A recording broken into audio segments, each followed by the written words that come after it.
വിളിച്ചിട്ടും കാണാൻ വയ്യല്ലോ, കണ്ടില്ലെന്നാലും കാണാൻ മറയത്തവളില്ലേ. എത്ര വിളിച്ചിട്ടും മറുപടി കേട്ടില്ല, കേട്ടില്ലെന്നാലും കാതോരത്തവളില്ലേ.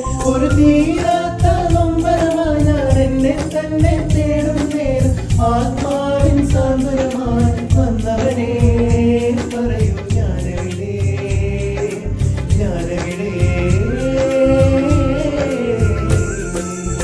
വിളികൾക്കിന്നെന്തു വെളിച്ചം, മൊഴികൾക്കിന്നെന്തു തെളിച്ചം കാണാമോ ഒരു മായാജാല പെൺകൊടിയാ.